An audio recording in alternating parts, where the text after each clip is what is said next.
You don't have to be a grease monkey to understand how to take care of your car.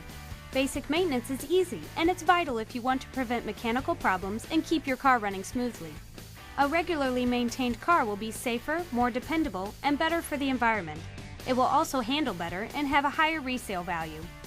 Let's take a look at a few things. First off, tires. You should check your tire pressure on a regular basis, at least once a month. Use a tire gauge like this. Take the cap off the tire valve and fit the tire gauge over it like so. Put more air in your tire if the pressure is low. How much air you need to put in varies from tire to tire. Most tires will have a number on the sidewall that indicates the maximum tire pressure that they'll handle. While that's definitely a good thing to know, the better place to look to determine how much pressure you need in your tires is your owner's manual. Most manufacturers will indicate in the manual what tire pressure makes the car run smoothest.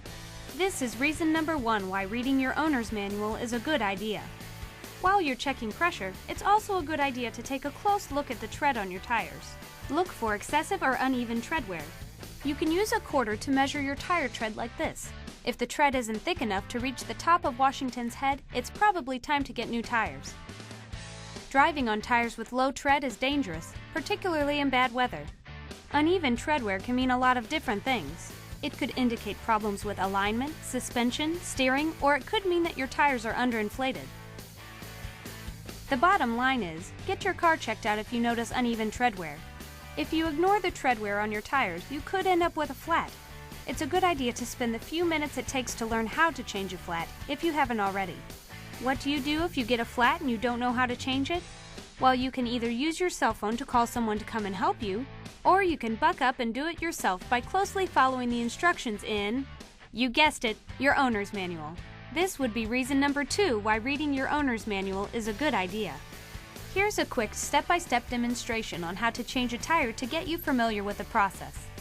Once you've got the vehicle pulled over and stopped in a safe place, put your hazard lights on and block the wheel that is diagonally opposite the flat tire. Next, take your tire iron and loosen the lug nuts. Don't remove them yet. Now, place the jack in a stable position near the flat. It should be square with the side of the car, and the head of the jack should be fully covered.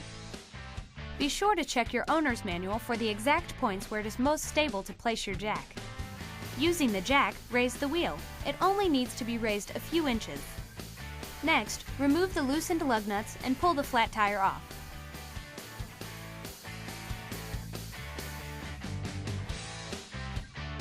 Fit the spare tire firmly in place. And tighten the lug nuts in a star pattern, like this, to ensure that the spare is flush with the mounting surface behind it.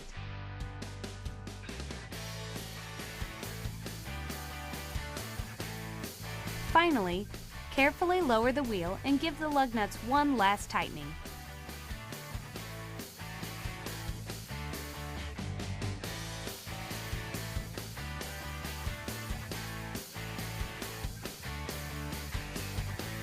At this point, you're ready to go, but remember, all cars are different.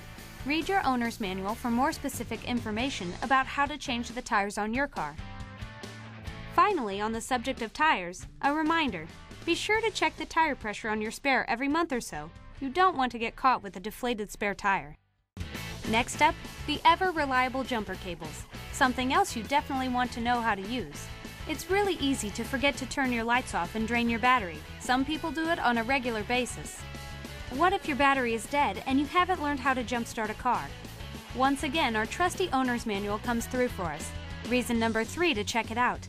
Most owner's manuals will show you how to jumpstart your car. If your battery is dead, jumper cables will allow you to connect to another car's battery to start your engine. Here's a lesson in how to use them properly.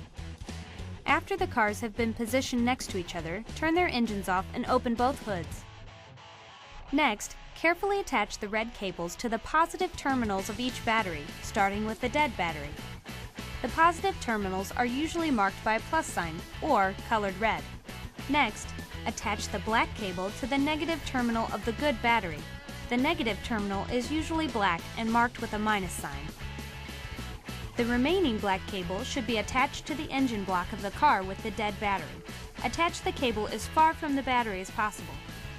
Once the cables are attached, start the engine of the car with the good battery. wait a minute or two, then start the engine of the car with the dead battery. Leaving both engines running, you can disconnect the cables in the reverse order in which you connected them. First, the cable attached to the engine block, then the black negative cable from the booster car, then the red positive cable from the booster car, and finally the red positive cable from the car you've just jump-started. At this point, you're ready to go, but remember, all cars are different. Be sure to read your owner's manual for more specific information on how to jumpstart your car. Don't even try to jumpstart your car if you don't know what you're doing. Using jumper cables incorrectly can lead to electrical shock, battery explosion, or even death. Speaking of the battery, let's take a look under the hood. There are several things under the hood that you'll want to check on a regular basis. We were already talking about the battery, let's start there. Batteries come in different shapes and sizes, but one concern with all of them is to make sure that there's no corrosion on the battery terminals. Corrosion is a double whammy. It creates ignition problems and it makes it difficult to jumpstart your car. Next, fluids. Wiper fluid goes in here. You don't want to be stuck in nasty weather without it. Always fill the reservoir with wiper fluid, not water. Water will freeze in cold weather. Wiper fluid won't. You'll also need to keep track of the radiator's engine coolant level. Check it about once a week. But do not remove the radiator cap if the engine is still hot. You can get scalded by hot steam or boiling coolant. Wait for the engine to cool before you check it. Check the brake fluid level once a month or so. Brake fluid levels tend to fall as your brakes get worn down. The fluid level that you should check most often is the oil. You should check it at least twice a month. Simply take out the dipstick, wipe it off, stick it back in there, and then check it again. If the level is low, add oil, and always remember to change your oil every 3 months or 3,000 miles, whichever comes first. The longer oil stays in your car, the dirtier it gets, and the less it will lubricate your engine. If you let it get too dirty, the engine will overheat and do some serious damage. If you need to add more oil or more of any of the fluids we've mentioned, only use the kind of fluid specified by the manufacturer in your owner's manual. That's reason number 4. The next basic maintenance tip: stay aware of the different gauges and indicator lights on your dashboard.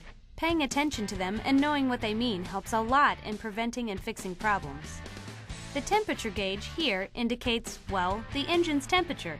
The arrow should stay near the middle. The engine is too hot if the arrow goes into the red. Next, you don't want to run out of gas, so pay attention to the fuel gauge.